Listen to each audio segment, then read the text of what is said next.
we present Stephen Murray as J.Q. Penlove with Monica Gray as Lily Forrester in The Intervener, adapted by Cynthia Pugh from the television play by Donald Wilson. The Intervener.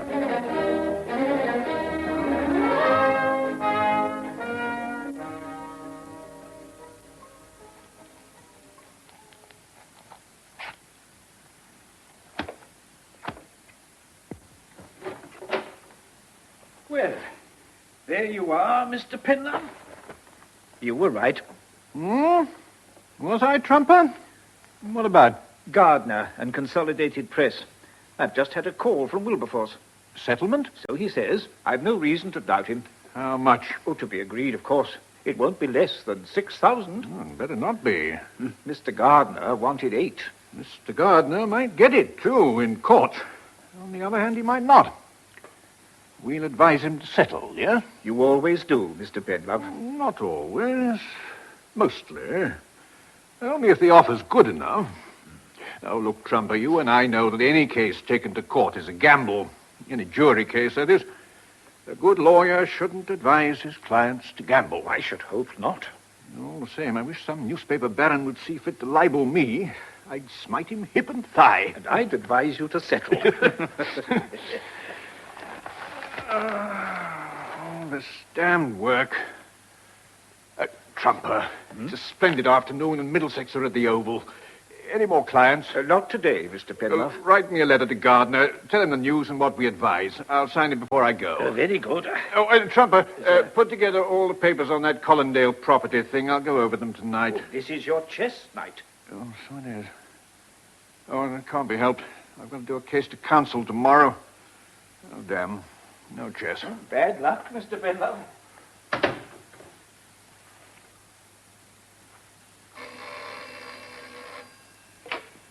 Hello? Who is it? Jeremy, is that you?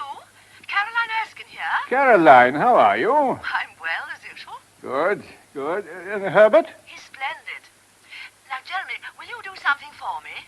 I have to swear an affidavit. May I come and do it at you?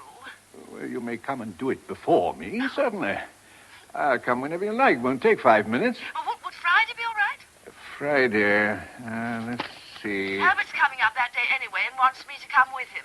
Why? I can't imagine. Nonsense, Caroline. You just want me to tell you why. Oh, Jeremy, you're brutal to me. Is Friday possible?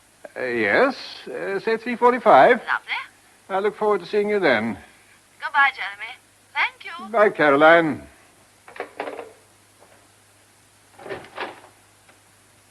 Yes? Mr. Penlove, excuse me.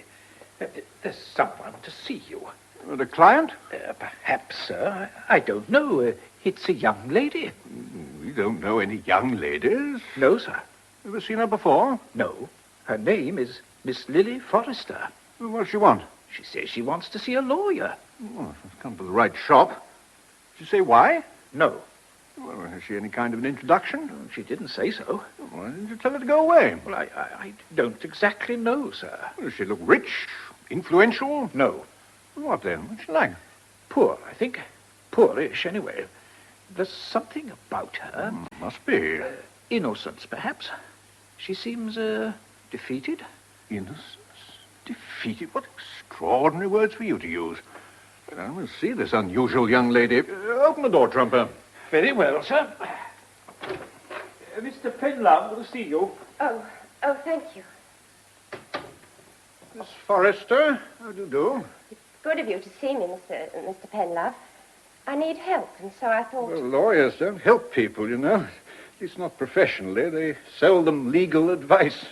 However... That's what I mean. That's what I need. Well, I guess you better sit down and tell me all about it. Thank you. What is your full name, please? Lily Grace Forrester. Lily Grace Forrester. That's my maiden name. I use it now. You're married, then? I was. We were divorced 5 years ago. My husband's name is Philip Barron. I see. Philip Barron. And did he or did you? What? Oh, I get you. I divorced him. And you haven't remarried, I take it? That's right. Has he? Phil? I think so. Someone wrote and told me he had. Right. You've been out of London, then? Yes, ever since. I went abroad. I only got back 3 days ago. And where are you living now? I've got lodgings in Kennington. You know, near the Oval. 27 Bracegirdle Street. Bracegirdle Street, Kennington. Any particular reason for choosing that district? No, except I was born near there. My father was a pro cricketer. Not Forrester C.J. That's right. Well, to think you're the daughter of Forrester C.J. Surrey 11, 1922, 39. Many's the time I saw him in action. Me too. You used to watch him, yes? Of course I did. I was the only one, you see. No boys for him to coach along. Oh, pity. Oh, he was a fine bowler. Very fine bowler. I played 5 innings against Surrey. You did? Who for? Middlesex. Amateur, of course, and pretty well down in the order. Only 3 seasons, and I was caught up in the law. I remember your father. Well, I ought to. He took my wicket 4 times. Same ball each time, too. Late-out swinger. Never learned to leave it alone. You couldn't have remembered... No, of course not. You were scarcely born. Well, Forrester C.J. Oh, there was a man that really bowled his heart out. That's right. It killed him. Oh, I forgot about that. I'm sorry. That's all right. Oh, I mustn't forget you came to me for advice. By the way, why me? I sort of stuck a pin in you. What? You know, like racing. Oh. I was going round all these lawyers' names on the boards, and suddenly I saw J.Q. Penlove. I'd never seen the name Q before. Perhaps that was it. Extraordinary. What does it stand for? Quentin. Damn silly, isn't it? But they don't call you that. My first name's Jeremy. Will you smoke a cigarette? Thank you. Thanks. Now then, what can I do for you? It's about my divorce. Well, that's 5 years ago, you said. Was there anything irregular about it? Oh, no, nothing. Only I've never had any money from Phil. No alimony. You mean maintenance? Why not? Didn't your lawyer ask for it at the time? Well, he must have done. Anyway, why aren't you talking to him instead of me? I think he's dead. In any case, I didn't trust him. I'm not surprised. Leaving you without maintenance, indeed. But it must have been asked for in the suit. What happened? Well, I was earning a good deal more than Phil at the time. Doing what? Dancing. Ballet? Oh, I studied it, of course. But this was speciality work. Cabaret, musical shows, you know. No, I don't, I'm afraid. Go on. I was doing very well, and plenty of contracts coming along, whereas Phil wasn't making much. What's his job? Motor engineering. He's clever right enough, but it's slow. Anyhow, I didn't want his money, even if he had any, and that's what I told the judge. And he made an order to that effect? No maintenance? Yes. And off you went abroad? To Paris, then Lisbon and Brazil. After that, the States. Oh, all over. You were successful? I made a good living. Now I'm nearly broke. Oh, why? What went wrong? I smashed 2 of my toes. Look. Oh, shocking luck. It doesn't affect me otherwise. But, of course, I'll never dance again. Forgive me, I know very little about these things, but you're used to the stage. Isn't there anything else? I'm no actress, if that's what you mean. And I'm not comic. Or beautiful, am I? No, I should have thought... what are you going to do? Find a job. Won't be much, because I'm not trained. Shop assistant, perhaps. But Phil owes me something. And if he could pay my keep while I'm training... Have you asked him? Oh, Lord, no. I don't even know where he's living. In any case, you don't ask Phil to pay. You have to make him. That's why I've come to you. I see. Well, Miss Forrester, I'd like to help you, if only for your father's sake. Thank you. But this is a one-man firm. I deal in the duller side of the law, conveyancing, probate, and so on. The occasional civil case. I know little about divorce. I thought lawyers knew everything. On the contrary, like dancers, we specialize. But my impression is that when a judge makes an order as to maintenance, it is irrevocable. That means no one can alter it. No one can make your ex-husband pay you anything. Well, that's what I thought. But then a girlfriend showed me this. It's about a thing called the Matrimonial Causes Bracket, Property and Maintenance Bracket Act of 1958. What happens? Hello. Here you are. Thank you. Thank you very much. The Act will come into force on 1st of January 1959.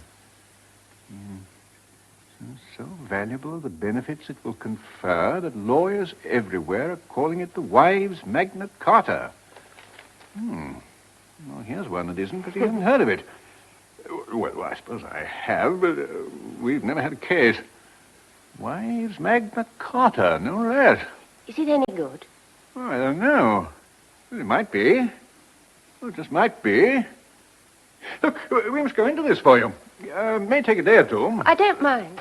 Well, excuse me, Mr. Penlove. Your taxi will be here in 5 minutes. Meantime, here's the letter you asked me to. Give it to me, Trumper. I'll sign it with the others. Now, listen. I want you to find out all you can about the Matrimonial Causes, Property and Maintenance Act of 58. Orders made under it or decisions on it since January 59. Do you want to see the Act itself? Certainly. But above all, I want to know whether it applies to divorces granted prior to 1959. Say 1956? 1956, Trumper. Very good, Mr. Penlove. Is there anything else? The Collindale papers are in the file. Thanks, that's all. Very good, sir. Excuse me, just 2 minutes, please, while I sign these. Of course. Seen any cricket since you came back, Miss Forrester? No, I haven't been able to. Oh, silly of me, how could you? I expect you missed it over there in Brazil and so on. In the States, too. Though, here they play a bit in Connecticut. Or was it Massachusetts? Nobody told me about that. No, I wouldn't. Nothing but blasted baseball. That's a well-named sport. You're still keen, though? Me? Yes. Good girl.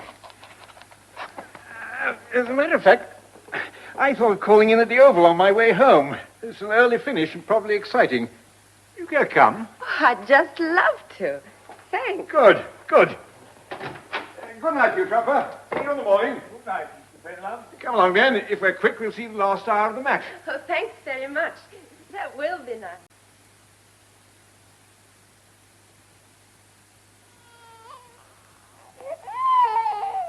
Come in, Joey. Come in, my love. Oh, dear, I hope he's not going to be a pest tonight. All right, Joey, here I am. Now, what's the matter? There, my boy. There. Jean! There's Daddy now. Won't be a moment, Pet. Hello, Philip, darling. Your son and heir wants to say goodnight. So I shall, then. But, Jean, it looks as if you'll have something to inherit. You don't mean... The Philip Baron fog lamp's a success, my love. At last! Oh, darling. Is it really settled? Looks like it. Barker rang me late this afternoon. He'd been with the general manager and the firm's cost accountant. They tried to beat him down in all sorts of ways. But Barker stood firm. He did. It's just as well I didn't negotiate myself. I'd have bungled it. Not you. Yes, me. They started by saying there was nothing really new in the idea of a swiveling fog lamp. Perhaps there isn't, but you made it work. Well, then they pointed out that by law you mustn't operate a moving lamp while the car's in motion, and the public wouldn't want to keep stopping to adjust it. So Barker said... Barker said this is a fog lamp. The public, he hoped, would be moving very slowly anyway in a fog. He then said the public would be delighted with a lamp they could adjust without getting out of their cars into a pea super. In fact, he said, that was the whole value of my swivel lamp, and that's what the patent covers. Good old Barker. It was all a try-on, you know. They really wanted. What about the money side? Quite all right, in the end. They wanted to pay me a small sum and royalties, but they finally came round. 5,000 for the outright sale. 250 of that goes to Barker, and he deserves it. Philip, that's wonderful. Isn't it? I've got a surprise for you. Look, champagne. Oh. When did we last have champagne? When Joey was born. I'll get the glasses. You haven't got champagne glasses. Well, that doesn't matter. But I have. In my case here. What a splendid chap you are sometimes. In fact, most times. Who's coming to sit in? Mrs. Armitage, she should be here soon. What time do you want to leave? About 8. Okay. Fine. I've just got to brush my hair and titivate a bit. Ah, there we are. I asked Barker to come back to share the champagne, but he couldn't. The more I hear of this lawyer of yours, the better I like him. You'd better like him. He's coming along to dinner tonight to meet Johnny Trent. Oh? Why? Quick, hold the glass. That's right. Why? To talk business. What kind of business? Won't I be in the way? Not you. Mary Trent will keep you company. Oh, I'm a little nervous. I'm not awfully good with new people, you know. It's so hard to think of things to talk about. Have they got children? The Trents? 2, I believe. Teenagers. Anyway, they tell me there's nothing like champagne to give you confidence, social savoir-faire, and all that bagwash. Here's to you, darling. And to you. And to the Baron's swivel lamp. The Baron's swivel lamp. And to all who sail in her.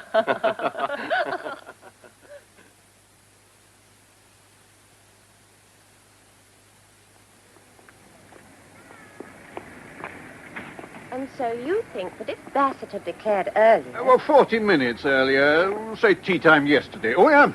Surrey would have won. Surrey might have lost. Well, they might. That's the game, isn't it? An amateur captain would have declared. Bassett's a pro. Here we are.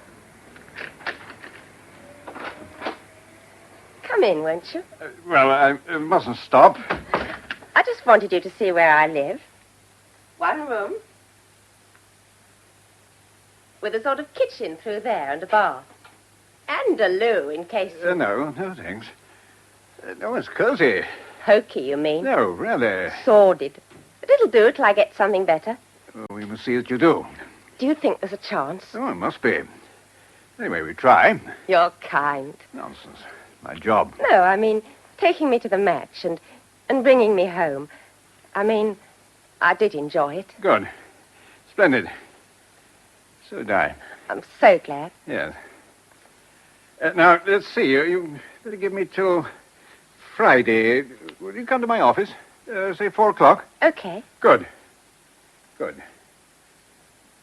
Well, good evening to you. Goodbye.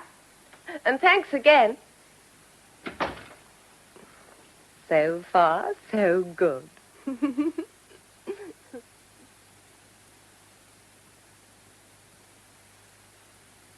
More champagne, darling? Yes, please, Phil. Oh, that's the best champagne I've tasted since Joey was born. What did you do when Barker phoned? Did you go mad? In a way. I got myself the sack. You did what? I got fired. You see, they sent for me. Philip, I thought we agreed. We talked it all over. We agreed that you wouldn't give up your job. Not yet, I didn't resign. At least that wasn't the intention. But you did, didn't you? They needled you and you let fly. Not quite. But near enough. Oh, Philip, the first time we've ever looked like being secure and you let it go to your head. Shall I tell you what did happen? Yes, do, please. They sent for me, as I said. Somehow they'd heard about the lamp. How? I don't know. It's jolly hard to keep things secret. Who told them? They don't have to be told. Information sort of floats on the wind. Anyway, they knew something. Not the details, of course. So they tried to pull a fast one. They said that while I was working for them, anything I invented was their property. But could it be? I mean, you worked on this at home. They also knew somehow that I'd been talking to Johnny Trent. But how could they? Darling, I don't know. All I know is what they said. They demanded full details of the lamp and full rights in the patent. They were prepared to be generous. Oh, yes. Some ex gratia payment would doubtless come my way. About £100, I should think. Philip, have they got the right to do that? Thank God, no. I checked afterwards with Barker. Are you sure? He's sure. I've no service agreement, so there's nothing on paper. They can't touch me, and I don't owe them a thing. You had a good job. Yes, and now I've got £5,000. And before the evening's over, I'll be Johnny Trent's junior partner with an investment of $4,500 in the business. But no job at $1,600 a year. What did you say to them? I told them to stuff it. Barker says I was right. I'm not sure I'm as fond of Barker as I was. You and I agreed that if this came off, you'd wait and... But didn't you take in what I was saying? I didn't have a choice, darling. I had to make a decision. Johnny Trent won't wait, so it was now or never. And this chance is just what I've been looking for. So you're out of work, and all the money goes into Trent's engineering business. What do we live on? I'll draw a salary, of course, just as Johnny does. How much? That's still to be settled. About 900 to start with. 900? Plus my share of the profits. If there are any. There will be. It's a sound little business, and we'll make it grow. Just watch us. Philip, I'm worried. Of course you are. Women always worry when their men start launching out on their own. But you must believe in me and what I can do. I believe in you, Philip. You know I do. But now I've got to believe in Johnny Trant. It's what I want, Jean. What I've always wanted. To be my own master. To develop my own ideas in my own firm. To see something grow out of them. With Johnny, I can do it. And now I've got you and Joey to do it for. Well, that's twice the incentive. I can't miss, Jean. I can't miss. I won't let you down, love. I'll look after you. Both of you. I know you will. Oh, Philip, I'm sorry. Women are damn fools sometimes, and I suppose I'm as silly as most. I didn't mean to spoil everything. You haven't. Now, swizzle this down and have another glass. One more. Oh, that's Mrs. Armitage. I'll let her in. Right. And I'll go and say goodnight to Joey. Has he been good today? Good? He doesn't know the meaning of the word, but he's been angelically bad. Coming. Hello, Jean. You? Lily. Sorry to give you a shock. Maybe I should have sent you a telegram. Can I come in? Yes. Yes, of course. Oh, nice little place. Is Phil home? Come into the sitting room. Nice. How long have you been here? Since we were married. Oh, 3 years, eh? Funny, you know, I only heard about it last month. Of course, I knew he'd get married again, but somehow I never thought it'd be you. No? Not after me, I mean. They say men always go for the same type, don't they? And look at us. Chalk and cheese. Perhaps he'd had enough of your type. Oh, well, there's no accounting for taste, is there? Not much of the old stuff left, I see. No. We got rid of what we could. Even that big bed we had. That went first. Shame. That was a lovely bed. I spent a lot on that bed. Why are you here, Lily? What do you want? Oh, not a thing, Jean. Just thought I'd look you up after all this time. See how you're getting along. We're getting along fine. That's good. Of course, you always did have your eye on Phil, didn't you? Even at school, remember? What a crush. Phil and I had many a laugh about it. Still, you got him at last, and all's well that ends well. I think so. Yes. Oh, same old Phil, mucking about with this and that. This workbench, for instance. What a mess. Doesn't it drive you up the wall? No. What, all that noise and scraping and staying up half the night? I don't mind. Maybe you wouldn't. But I did, I can tell you. I know that already. It's funny, you know, to think of you and him talking me over, as if I was dead or something. We don't mention you often. No, not now, I don't suppose, but at first. What's it like being married to someone else's husband? We won't discuss that if you don't mind. Oh, I don't mind. Expect you get quite a kick out of it, don't you, Jean? Seeing it was me. Now, look here, Lily, Oh, come off it. You never liked me. You thought I was common. And if you want to know, I thought you were a toffee-nosed snob. Fair enough. Oh, champagne, I see. What's the celebration? Nothing in particular. You mean you drink champagne every night? Phil must be doing well. Or are you working again? Oh, no, you wouldn't. Not with a baby. How do you know about my baby? Oh, I don't know. People tell you things and you remember them if they're interesting. Like you and Phil getting married and having a boy. It is a boy, isn't it? Yes. Oh, Phil must be pleased. He always wanted a boy. But you wouldn't give him one. Oh, no, dear. That's where you're wrong. Dead wrong. Never mind that. What's the big occasion? I'm sorry, Lily, but I can't see that it's any of your business. It isn't your birthday, nor Phil's. And it's not your wedding anniversary. Couldn't be this lamp, could it?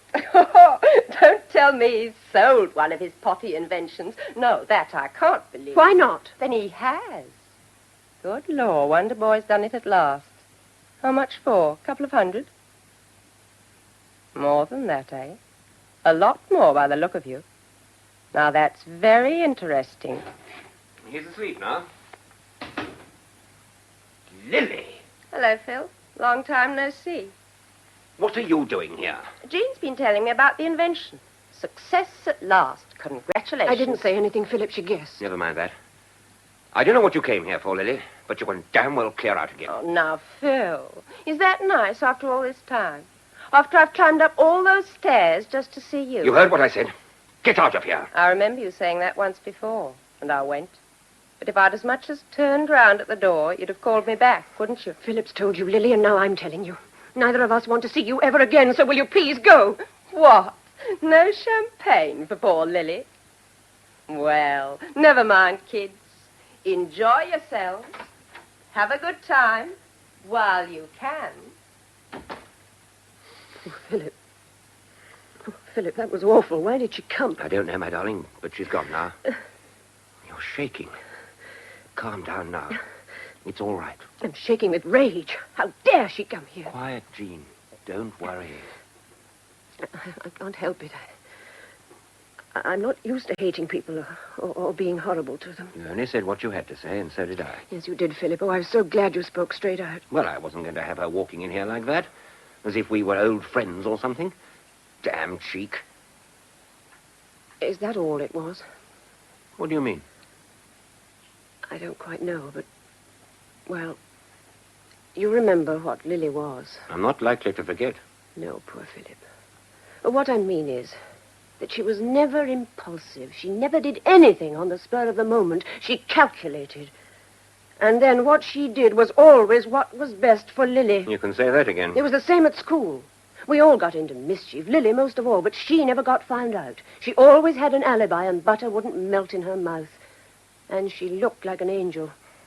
The mistresses adored her.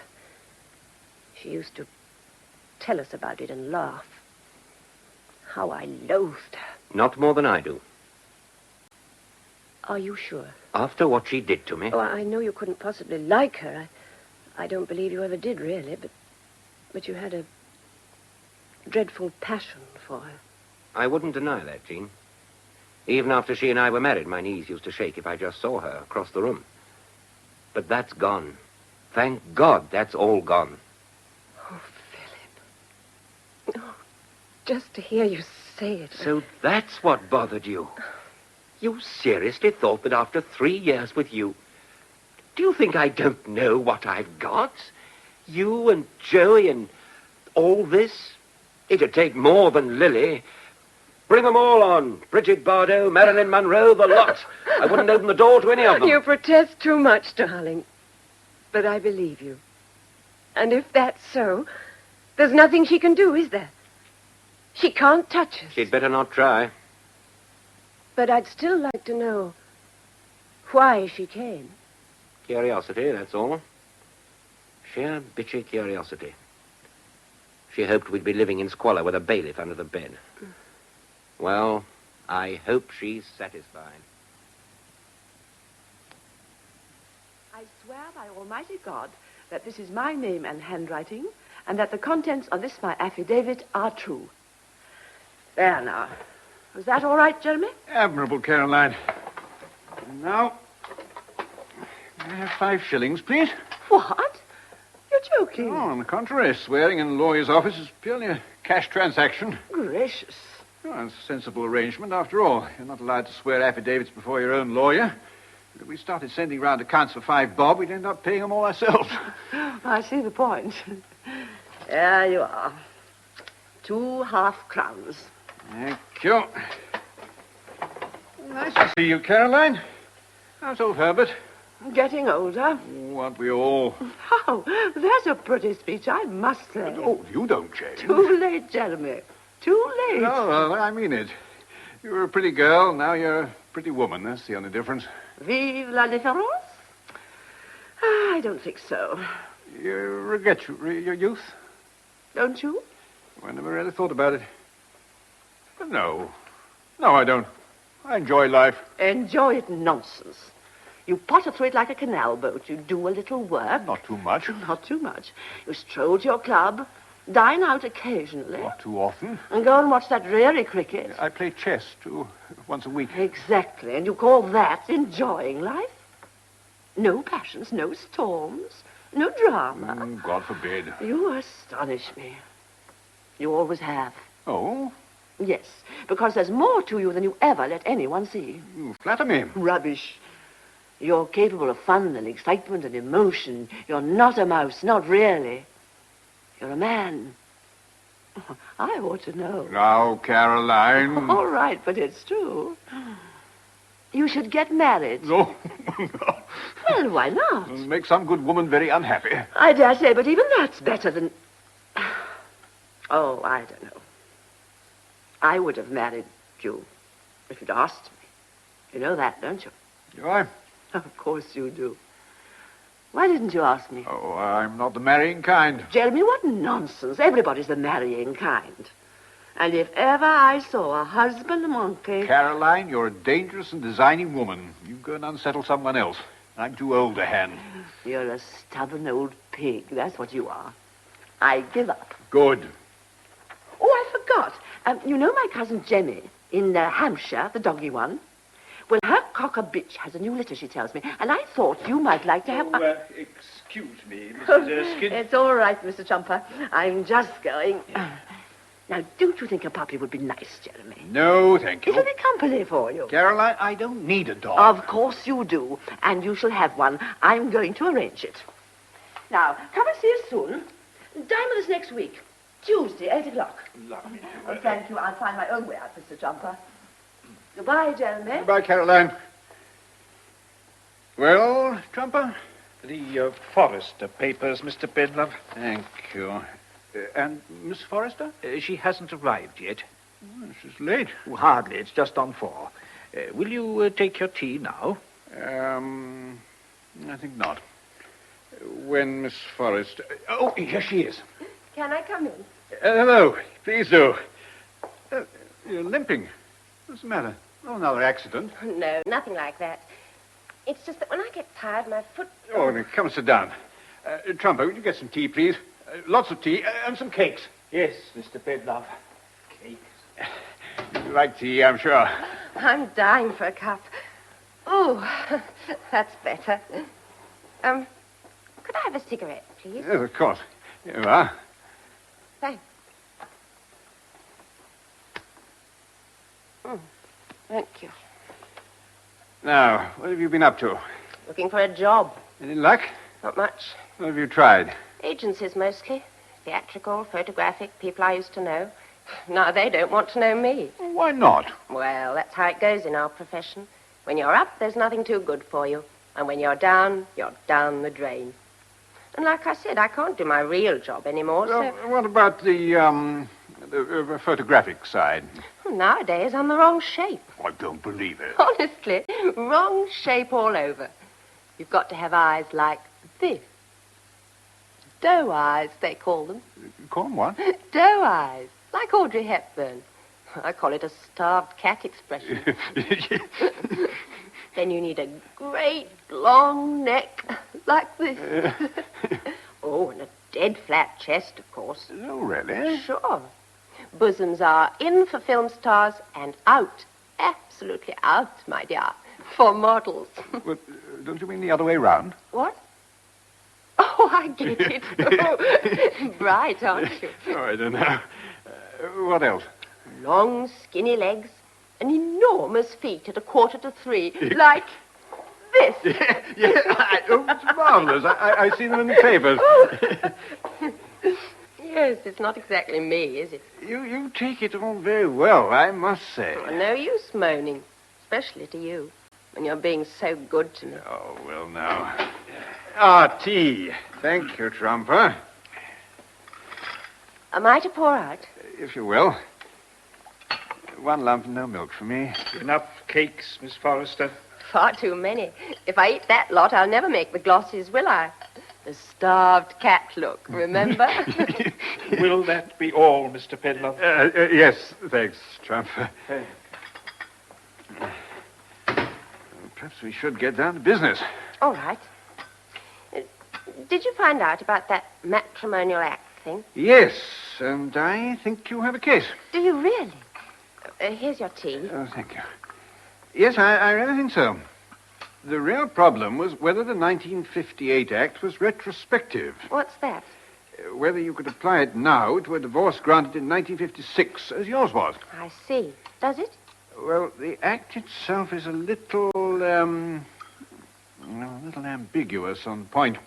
And the divorce experts I consulted couldn't give me a firm answer. So what did you do? I know by the look on your face you did something. Well, I had a word on the telephone with a friend of mine, a leading counsel. That's a barrister. Yes. He very kindly directed my attention to a case decided last January, Brown versus Brown. It was broadly on the same point. The circumstances were complicated, but part of the decision was the effect that the new rules could be applied where the divorce had taken place in 1956. And that makes, what do they call it? A precedent. Possibly. Very likely, in fact. Good. He also pointed out that the 1958 Act only applies if the wife had included an application for maintenance in her original petition. But I refused. You did, in court, and his lordship ordered accordingly. Then I'm stumped. No, not at all. Right foot well behind the popping crease. Thanks to your lawyer. He applied for maintenance, sensible chap. What you declared in court doesn't affect that. Whew. I take back all I said about him. Yeah, so you might. But since he's been dead for 2 years... How did you know all that? I spoke to his firm. No, I mean about what happened. Well, it's all in the court record. I see.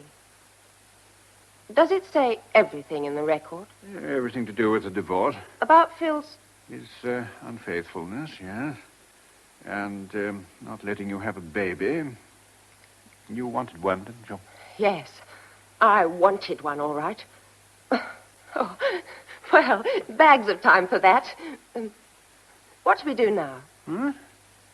Oh, well, we're writing your husband a letter through his solicitor. A purely formal letter, enclosing a notice of application to vary maintenance and stating that we propose to file an affidavit on your behalf setting out the change in your circumstances. Oh, Lord. Anything wrong? No, not really. It's just that all that solemn sort of talk. Well, it's dull, I agree, but necessary. It's the way we have to express things. Oh, I know that, and I'm grateful to you, honestly I am. But... What is it, Miss Forrester? What's the matter? Miss Forrester, you see? It's all so old and hidebound. Well, I'll call you Lily if it helps at all. Well, it's something. You're a remarkable girl, aren't you? When you fail to get a job, you're as merry as can be, and then suddenly... Mr. Penlove, will you take me out again? More cricket? Yes, all right. Cricket if you like. A walk round Battersea Park. I don't care. Anything, anywhere. I'm lonely. You're lonely? Well, how can that be? I don't know anybody. And the people I do know I wouldn't be seen dead with. Will you? Well, why not? I've got tickets for the test at Lord's tomorrow. You want to come? Yes, please. Splendid. I'll meet you at 11 at the Grace Gates, and we'll... Sarge, Grace is your middle name, isn't it? Yes. Your father's idea? He wanted to call me Hobbs. But Mum wouldn't have it. Well, you can't call a girl Hobbs, can you? No, Grace is certainly prettier. And more appropriate. Now then, let's get on with this. I'll try not to be any more pompous than I can help. And I'll try not to interrupt. That's the deal. Now, for the purpose of this completely formal letter...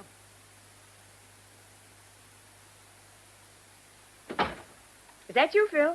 Did you expect someone else, darling? How's our son? Fast asleep. I'll go and get the dinner. Oh, there's a letter for you on the sideboard. Came by the second post. Oh, yes, I've got it.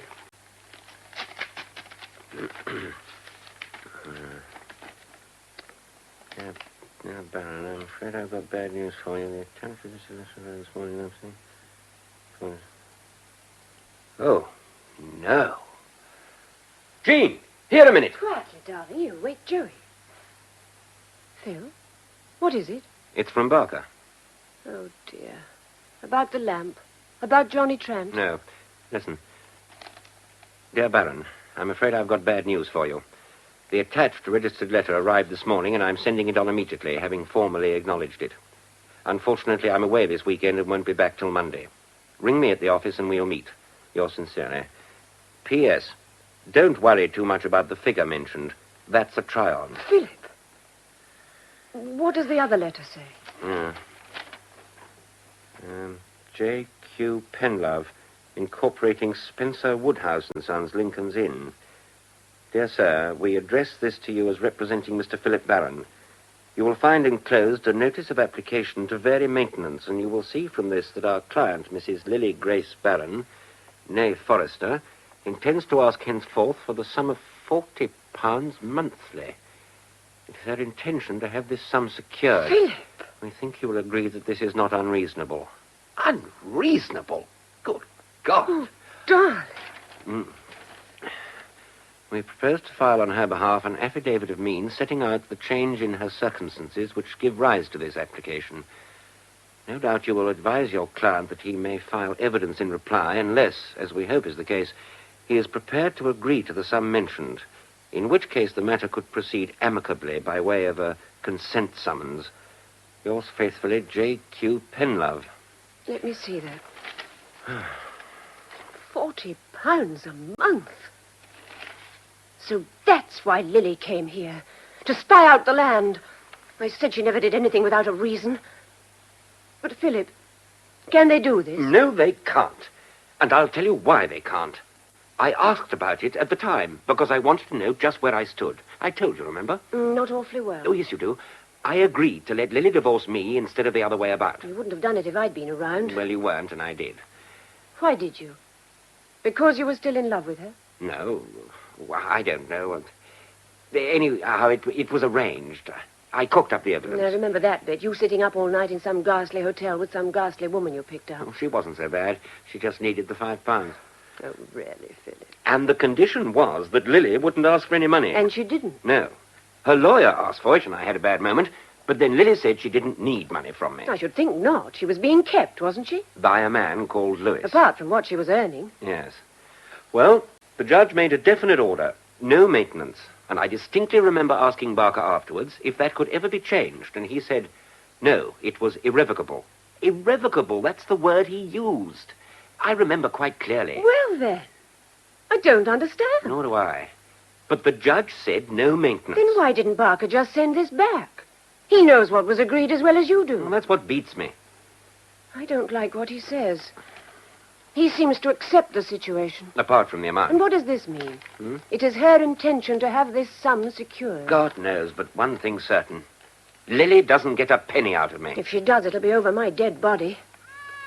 Oh, there's Joey wanting his feed. Don't worry, darling. We'll sort it out. I hope so. I certainly hope so.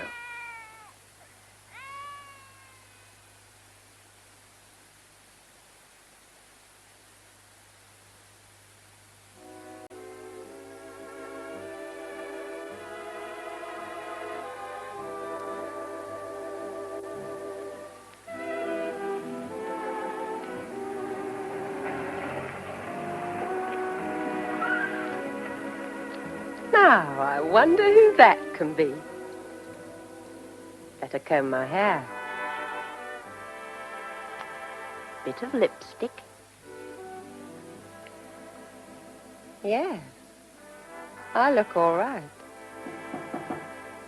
Who is it? May I come in? Why, of course. Oh, beg your pardon. I didn't think you'd be in bed. I don't mind. Come on in and shut the door.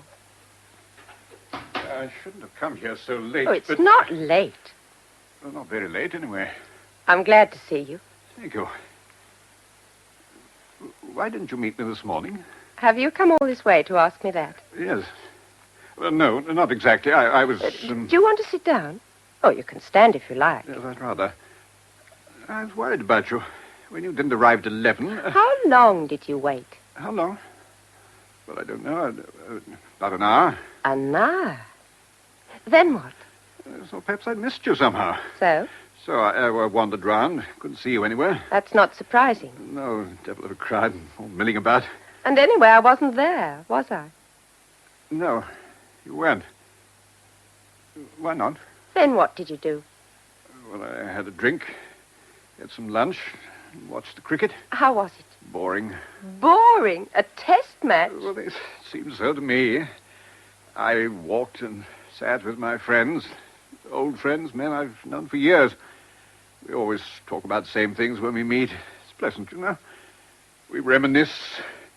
Remember old so-and-so, Stonewaller for 15 years, gets into the English 11, tries to hit a 6 off his first ball, bold, nick and crop, never picked again. That sort of thing. But today it's going on all round me just as usual, but I wasn't there. It was like being in a different dimension. I could see and hear everything, but I felt that nobody could see me. It was disconcerting. So what did you do? I went home. Tried to settle down to some work, but it wasn't any good. I kept wondering why you hadn't met me. I'm not a fool. I realized you might have 10 better things to do. Probably something more interesting had come up. But then I remembered your saying that you were lonely. I persuaded myself that you hadn't just stood me up. That something had gone wrong somehow. So I came to find out. I was hoping you would. Yes? Something did happen. Only my stupid foot. It was giving me jip this morning. I couldn't face walking to the tube and everything. Of course. And I couldn't let you know, you see. Well, I should have thought of that. How is it now? My foot? Oh, much better. Good. Good. Come and sit down. No. Here, on the bed. Why did you really come here this evening? Honest now. You want me to tell you? Tell me. I couldn't face the night without seeing you. That's a good reason. I like it. What am I going to call you? Jeremy won't do. Oh, no. I'll call you Q. I love my love with a Q because he's so cute. Oh, cute.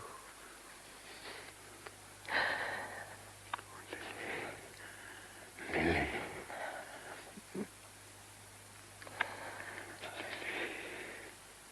Kiss me again, darling. Kiss me again.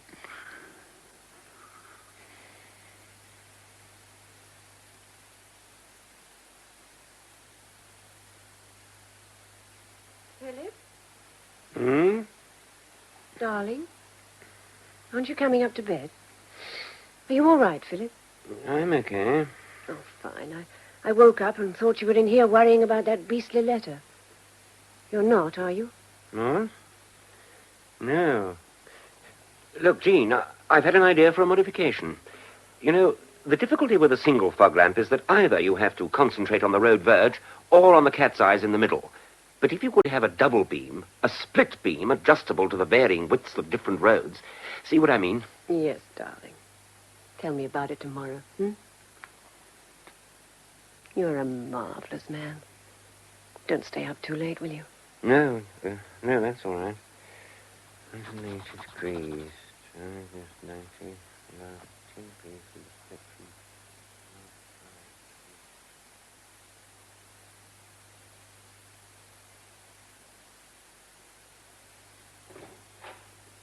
Morning, Trumper. Oh, good morning, Mr. Penlove. Splendid day, isn't it? Splendid. Splendid. How's Mrs. Trumper? Well, thank you. The girls? Both very well. Good, good. Well, what have you got? The post is on your desk. A letter from Wilberforce. Ah, the infamous Wilberforce. What's he got to say? Consolidated Press will settle for 6,000. Good. And costs. Good. I knew they would. What about Mr. Gardner? Oh, letter from him, too. He'll settle for whatever you advise. Sensible Mr. Gardner. Anything else? Mrs. Erskine telephoned. No? When? Just after you left on Saturday morning. What does she want? She said she'd seen your new friend and companion. She said what? An absolute charmer, she said. Her exact words, I assure you. Silky black hair and a perfect lady. She'll cost you 25 guineas. Of course, the Cocker Spaniel. Now, look here, Trump. I don't want a dog. We'll have to stop this. I tried to put her off, but she was most insistent that I telephoned you because someone else was after the spaniel. So I did. When? I was at Lord's all day. Well, I knew that, of course, so I rang you in the evening. More than once. You did you? But since you were out and probably going to be late, I decided not to bother you yesterday, being Sunday. Just consider it. The dog, I judged, could wait. You judged right. It can wait forever. All right, Trumper, thank you. I'll go through the post. First appointment at 10:30. Colonel Macaulay. See now. Yes, sir. We are writing to acknowledge your registered letter of today's date, which we have forwarded to our client, Mr. Philip Barron. Silky. Perfect lily. Our client, Mr. Philip Barron. We've noted that Mrs. Barron intends to apply for variation and maintenance and will inform you after steps he intends to take in the matter. Yours, etc., J.V. Barker. But, Mr. Barker, it's monstrous. Are you telling us they can pass a law affecting something that happened 5 years ago? I didn't say exactly that. That's what it sounded like to me. Jean. You must forgive me, Mrs. Barron, but if we're going to make a decision on the best action to take, we must try to be precise about where we stand. We must look calmly at the situation. You be calm, I can't. All I know is that through no fault of either of us, we're faced with a complete disaster. Hardly that, Mrs. Barron. Precisely that. If Philip had stayed in his old job, we might just have managed, though we'd have been poor. What with the baby and this flat and everything. Please, don't you think... But no! If Philip's got to pay all that money, we just can't manage. We shan't be able to. Jean, let Barker talk. He came here to advise us. Let him do it. I'm sorry. That's all right. It was just that suddenly when you told us about that damnable law... I quite understand, Mrs. Barron. The whole thing's been a shock to both of you. But, you know, things are never quite so bad as they look. No? How do they look to you? Well, first let's examine the worst. If you have to pay, the amount will be based not on your past income, but on what you'll be earning as a partner in transfer. 900. Yes. Now, the most they can take is a third. Not £40 a month, but 25. What about my share of profits? Well, you haven't earned any yet, have you? You don't know that there will be profits. There will be. Fine. But this you don't know, so you can't declare any in your affidavit as to means. And later? When there are? Well, that's up to the other side. If at any time they come to believe that your earnings have gone up appreciably, well, they'll ask for another statement. Good God. So you can do one of two things. Either take them to court and contest the claim. Isn't that expensive? Well, there'll be costs. Well, how do we meet them? I suggest by borrowing against your husband's shares in the company. What chance have we got of winning? Now, this is tricky. But it's possible you may, because so far there have been very few cases of a retrospective claim. The registrar may well decide in your favor. And there's another factor. Your divorce was arranged, wasn't it? You know damn well it was. Against my advice, if you remember. Yes, all right. So? So, if that information just happened to leak out... Couldn't that affect the divorce decree? Oh, hardly. Absolute means absolute. Until they pass a new law, you mean? Oh, no. But it might affect the registrar's attitudes to Mr. Barron's ex-wife if he knew there had been collusion. So we might win. You might. And the alternative is to pay up? To offer a settlement. Say 20 a month. What happens if I just don't pay? Well, they'll come down on your assets. That's what they mean by secured maintenance. I wondered about that. You mean my shares in the company? Yes.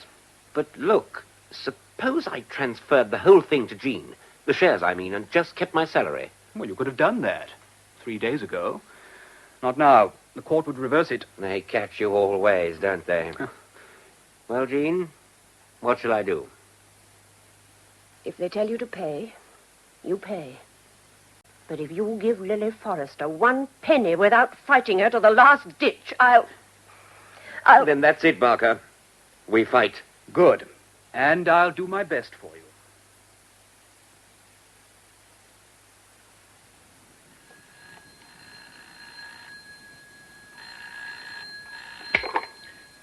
Spencer Woodhouse.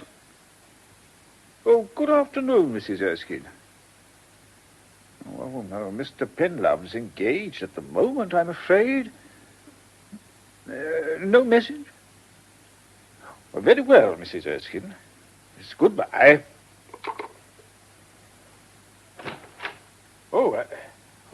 Good afternoon, Miss Forrester.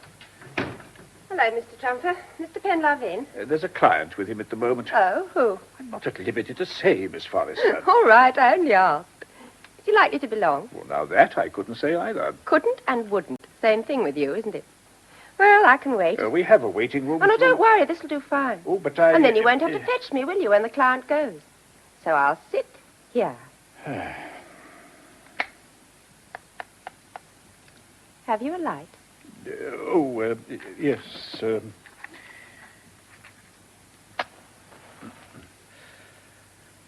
Thanks. You're married, aren't you? 27 years. Any kids? 2 daughters. I bet they're a handful. Hardly. Oh, why's that?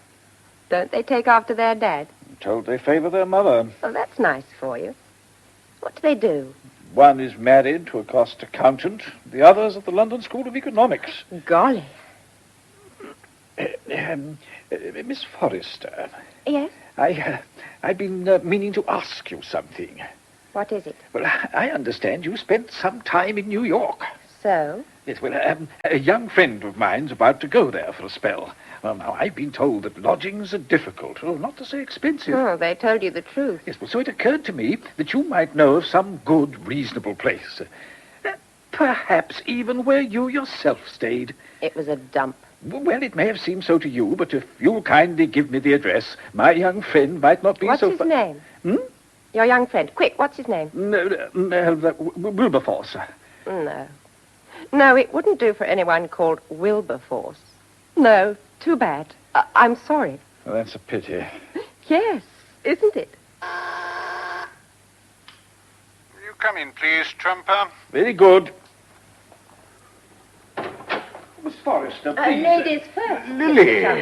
Hello, Q. Didn't know you were coming. Why didn't you telephone? No, Trumper, Arkwright and the Collindale property. Arkwright left these with me. We've been through them pretty thoroughly. Q. I want you to do a breakdown for me of the salient points, and then I think we can arrange a meeting with the other side.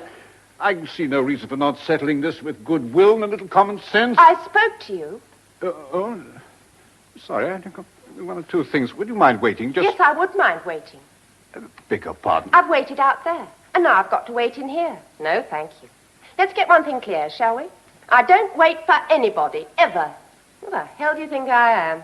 And another thing, tell that old fool not to try and pettit things out of me. He hasn't a hope, but tell him not to. I don't like it. Oh, excuse me, Mr. Penlove.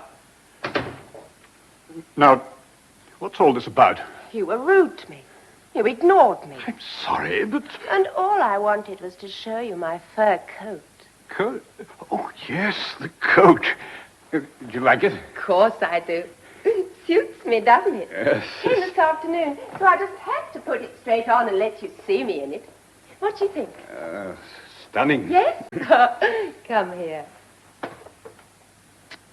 That's for my lovely coat. Where do we meet this evening? Palotta's. 7 o'clock. I've got tickets for a show. I'll see you there. And don't keep me waiting. Goodbye. Good afternoon to you, Mr. Trumper.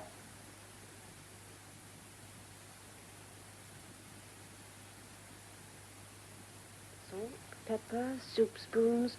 I think that's everything. Jean? In here, darling. How'd it go today? Much as usual. Oh, you look tired, sweet. What about the Peterson order? Johnny's hopeful. We can do the job. And our price is competitive. But you're not so hopeful. Yes, I am. I think we'll get it. There's a slight modification I want to work out. How's Jay? Absolutely fine. Philip. I hate to fuss you as soon as you come home. What is it? For 3 months now, we've tried to save £25 a month just to see if we could. Well? Do you know what we've got? £36, less than half. Is that all? That's all. Miserable, isn't it? Oh, I've cut down on everything possible. Truly I have. I know. What are we going to do? 'do? There's only one thing. I... I went to see Mr. Sanderson today. What? Well, I thought it wouldn't do any harm to find out, and Philip, he was terribly kind. In fact, he said it was manna from heaven. They just don't know where to find good secretaries. No. But listen, I'll get £12 a week and no Saturdays. £12, Philip. Less tax. All right, but it'll close the gap. And what happens to Joey? I've thought of that. I can take him to Mrs. Armitage in the morning. Have you spoken to her? Well, I did sort of explore the ground, and she'll be You delighted. worked it all out, didn't you? Why didn't you tell me first? I wanted to see if it was possible. Well, it isn't. You must have known I'd never agree. But why? Lots of wives work. Not mine. If you remember, I used to have a wife that worked. Not again. Are you comparing me with Lily? Are you? Because if so, it's ungenerous of you and unfair. I don't want to do anything except look after you and Joey. Oh, Philip, you must know that. But if my working means we don't have to leave here and live in a slum and starve and scrape, well then, I'll go out and work. You should have told me. I get suspicious, even of you. You must always tell me. I'm sorry, Jean. I didn't mean to be bloody-minded. That's all right. But there's no need to rush things.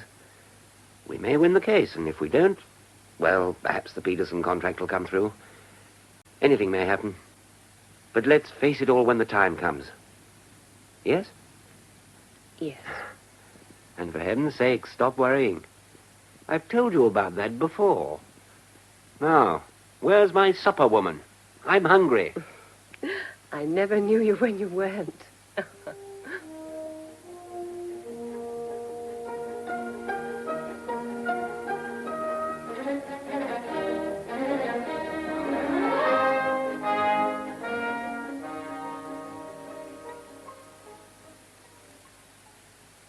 More Christmas cards, Mr. Penlove. They seem to arrive earlier every year. Yes. Time was when we never got a card until after Michaelmas term. Thank you, Trumper. You're a bore, aren't you?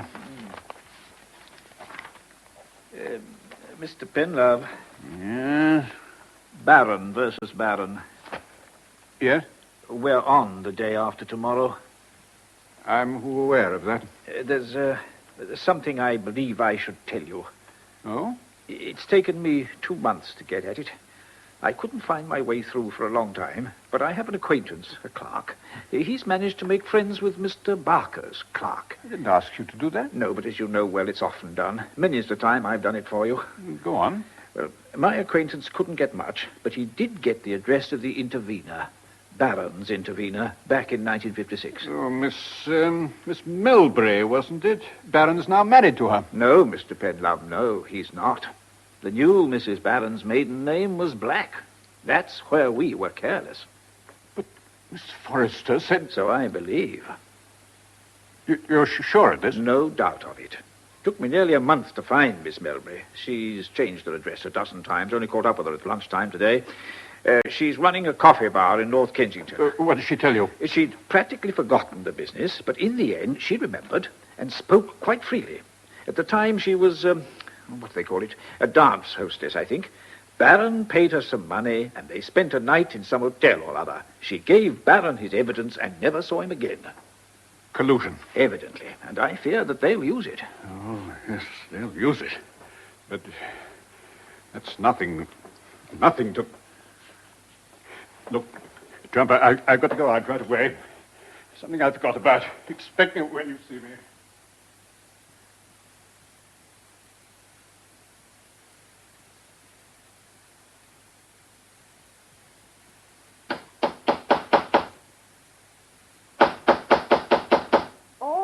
All right. Who is it? Oh, it's you. I wasn't expecting you. I know, but I thought we agreed you wouldn't come here unless I phoned you. this is urgent. Oh, come in then. Here, give me that umbrella. It's dripping all over the floor. I'll throw it in the grate. What's so urgent? Is it to do with the case? Don't tell me Phil's agreed to pay up. Unfortunately, no. What then? Well, for goodness sake, sit down. You make the place untidy.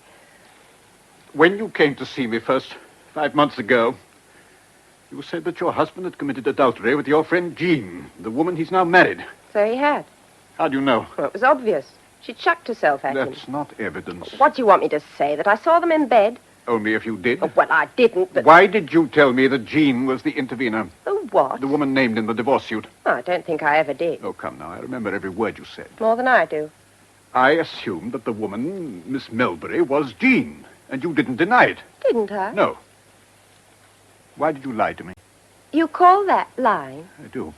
What's the difference? Jean was sleeping with him. Then why was Miss Melbury cited? Phil didn't want Jean dragged into it. I'm afraid I don't believe you. Your divorce was arranged between you and your husband, wasn't it? Well, so what? Happens all the time. The divorce was legal and Phil has to pay. You said so yourself. Yes, the registrar may take a different view when he hears about the collusion. Who's going to tell him? Well, Philip's lawyer, almost certainly. I see. We may get round that, but there's another question, even more important. What? How many other lies have you told me? None. Look, we're lovers, aren't we? I love you deeply and desperately. More deeply now than when it began. I think about you constantly. You've been a joy to me and an obsession. You've given me a purpose in life and a fulfillment that I never knew existed. Perhaps because I'm not young and I've never loved anyone before.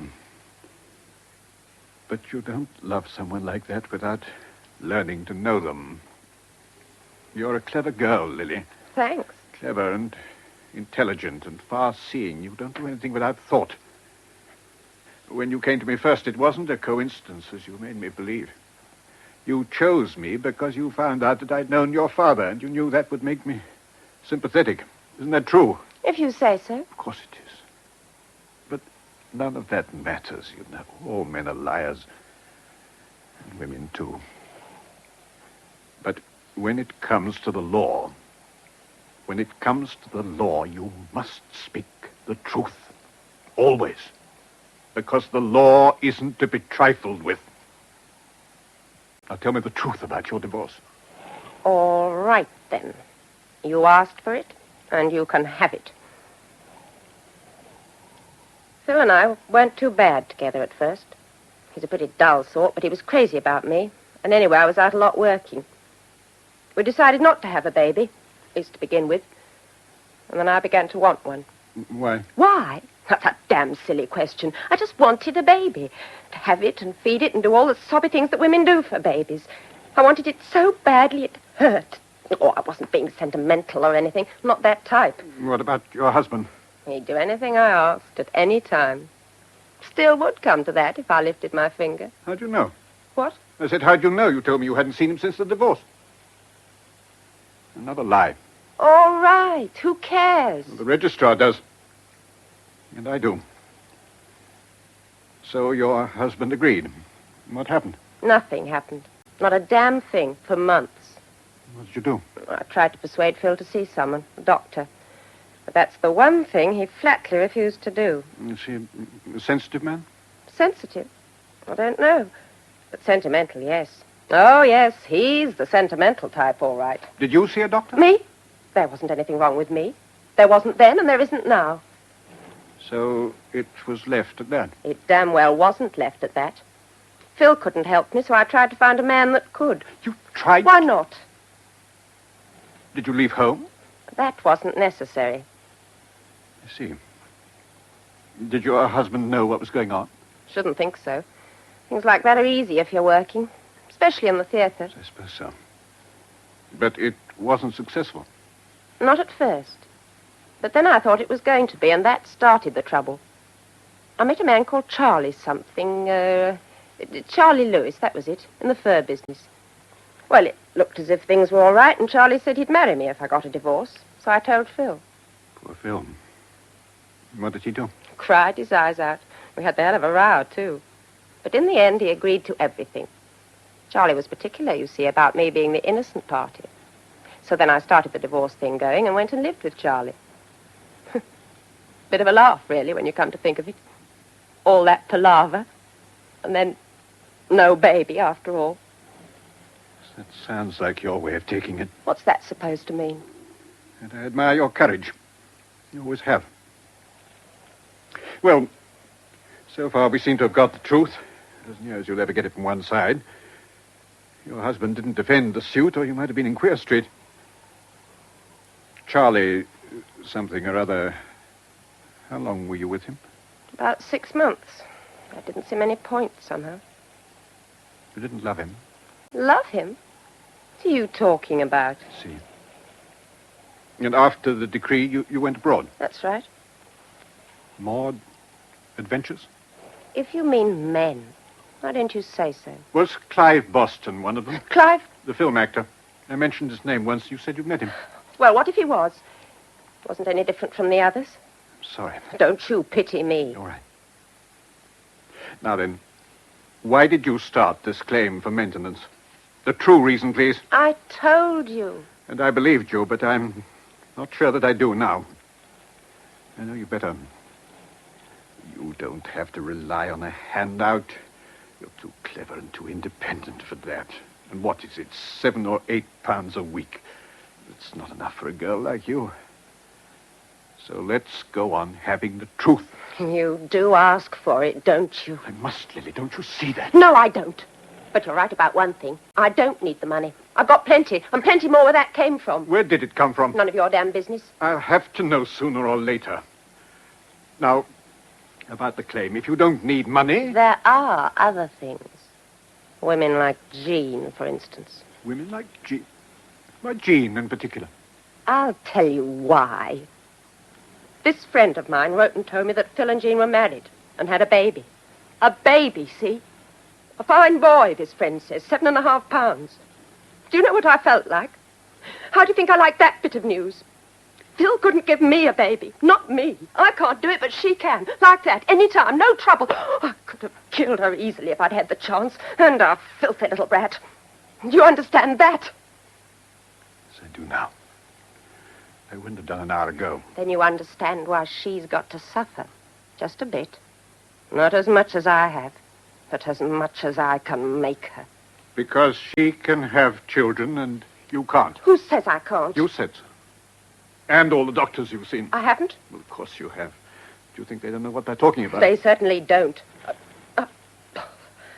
Stop being clever with me. Jean's going to pay. You mustn't do it. I won't let you. You won't let me. Clear it away, Lily, out of your mind. Start afresh. With me. I'll help you. I can, and I will. I'll look after you, and you'll never suffer like that again. I know I'm a good deal older than you are, but... You don't know me at all, do you? In spite of what I do know, because of it, perhaps, I'm offering you everything I have to offer. It isn't much, I know, but security, a place in the world. Are you asking me to marry you? After everything I've told you? Yes.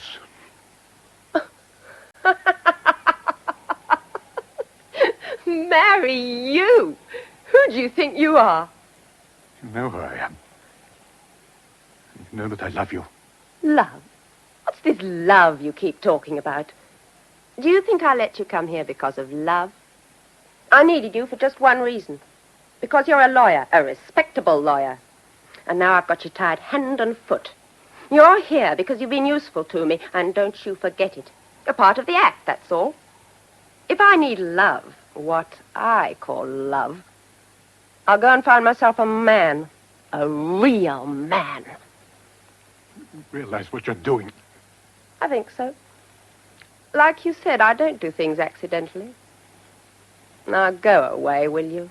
Go away. Because I'm beginning to hate the sight of you. I see. Goodbye, then. Oh, hey! You forgot your umbrella.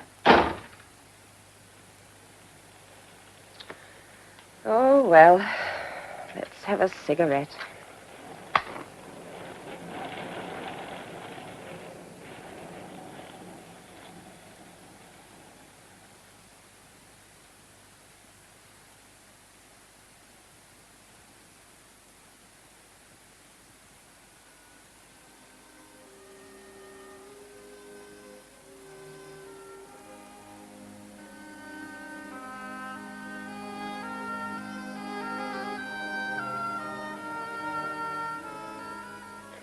Two plain, two pearl, knit into back of stitch, slip one, pass the slip stitch over. Oh, gosh, this pattern. Now, who on earth? Oh, just when I'm enjoying this concert. Door, Philip. This is coming out, I think. Door? Yes, all right, you go. All right, darling.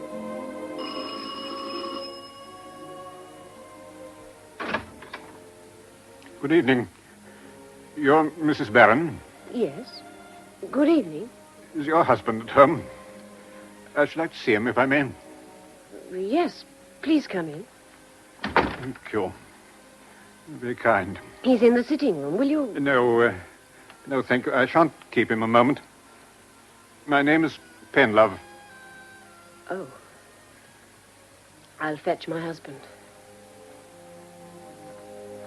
Darling, could you come? Who is it? Mr. Penlove. He wrote that letter, you know. Lily's solicitor. What's he doing here? He wants to see you. Why? What next? I'm busy. Come and see him, darling. Oh, very well, then. This is my husband, Mr. Penlove. Well? Mr. Barron, forgive me. I have a decision to make. A difficult decision. And before making up my mind, I wanted to meet you. To meet both of you. I wanted to ask you a question. Yes? Do you love each other? What the hell do you... Philip. Yes. Yes, we do. Very much. Yes. Yes, I can see that. I'm obliged to you. I'm exceedingly obliged. Good night, then. The man's drunk. I don't think so. He seemed... I don't know. He had the same look that you had, Philip, when I first met you again, 5 years ago. Exactly the same look.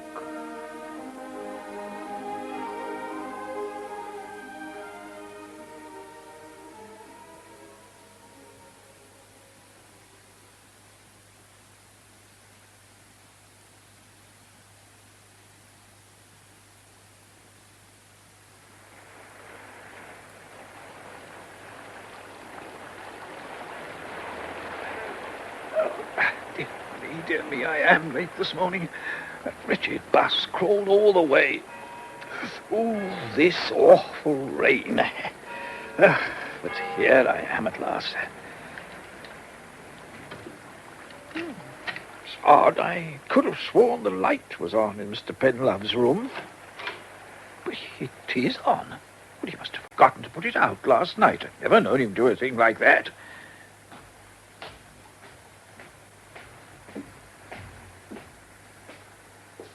Doors open, too. Good heavens, what a mess. Books all over the floor and... Oh, dear God, Mr. Penlove. Mr. Penlove. Mr. Penlove. Mr. Penlove. Oh, Mr. Penlove, really, you gave me a turn. I'm sorry, Trumper. What's the time? It's 9:30. Have you been here all night? Yes, Trump, I have. Oh, sorry for all the mess. I was looking for a precedent. Well, did you find it? I think so, Trumper. I'm afraid so. It's still raining, I see. Yes. After all these years, Trumper, you're a better lawyer than I am. No, sir. Now, don't contradict me, you are. So tell me, what is the true end and purpose of the law? Well, sir, when you come right down to it, the purpose of the law is to ensure that justice is done. Thank you, Trumper. I felt sure you'd say something like that.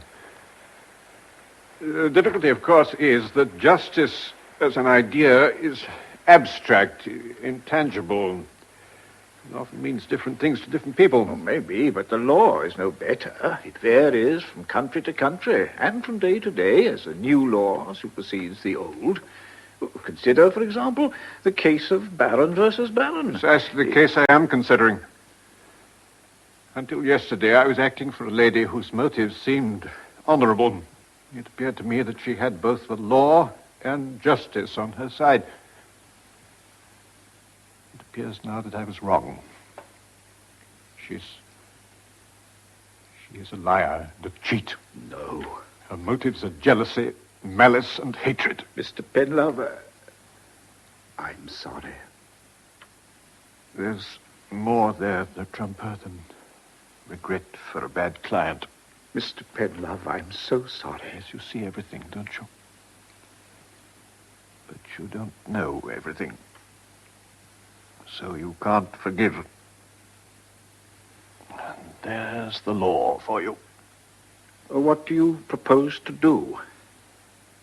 Before I fell asleep, about an hour ago, I telephoned Miss Forrester. She's coming here. But you must withdraw from the case.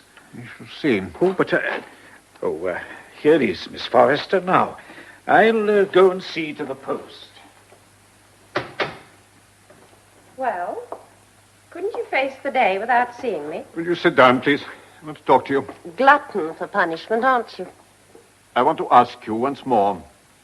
Will you withdraw your claim? That again? No, I won't. You'd be well advised to do so. Not on your life. Then I must tell you formally that I no longer act for you. Why? I don't have to give any reasons. I don't have to do anything else. In the ordinary way, just retire from the case. That's all a lawyer need do. He doesn't pretend to distinguish between justice and injustice. All that must be left to the court. But here, Lily, here, the lawyer can distinguish, and he must.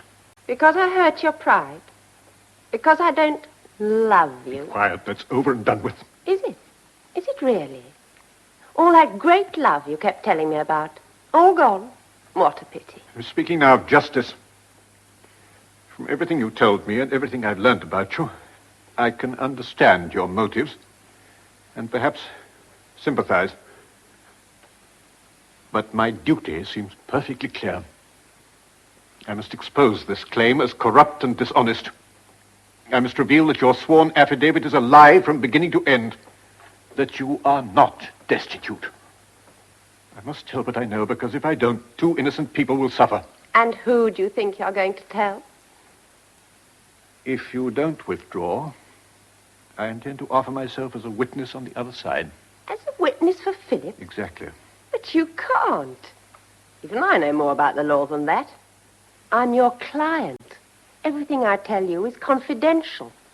They won't let you say a word. Your counsel will certainly fight tooth and nail to prevent it, but the registrar will have to decide. And there have been cases. In fact, here is one. It isn't an exact parallel. Good Lord, he's putting it through here on the intercom. You don't say. But in that case, a judge allowed the evidence of a solicitor against his former client I don't believe you. on the grounds that at the relevant time, the time when he obtained the information, she was not in fact his client, but his mistress. You're making this up. It's sheer bluff. I assure you it isn't. You mean you'd go into court and tell them about us? If I have to. Cardwell versus Cardwell. That's the precedent. Oh, but he mustn't. He mustn't be allowed to. You'll never do it. If I have to, I will. I think you've gone raving mad. You're going to ruin yourself. You know that, don't you? Perhaps. But I doubt it. Because if I'm allowed to give evidence, your counsel will advise you to drop the case. That won't stop me. Then you'll be exposed as worthless, immoral, perjured. I can still win. You might have. You just might have done. But not now. I telephoned Los Angeles last night to a lawyer friend of mine. What? It was early morning their time, so by this evening I expect a complete record of your marriage to Clive Boston. How did you know? Something The way you spoke of him, I took a chance. It's true, isn't it? Yes. And you divorced him? Yes. And he's been paying you maintenance ever since? Yes. But you've got to prove it. And if they won't let you give evidence... Just a moment. Did you get all that, Trumper? Every word, Mr. Penlove. Thank you. Now we've got 2 witnesses. You've lost the case, Lily. You old devil. You've beaten me, haven't you? You're the first man that ever did that. So I hope you enjoy your victory. You're forgetting your coat. Keep it as a souvenir to remember me by. But maybe you won't need it. You'll remember me all right.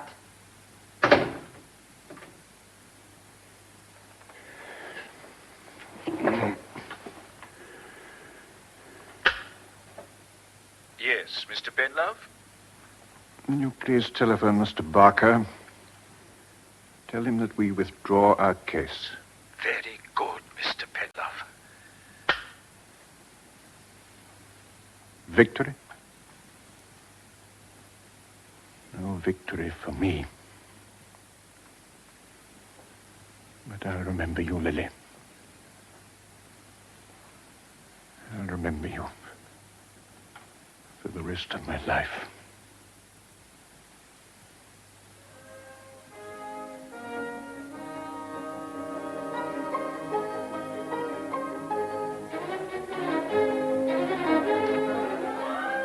That was Stephen Murray as J.Q. Penlove, with Monica Gray as Lily Forrester, in The Intervener by Donald Wilson.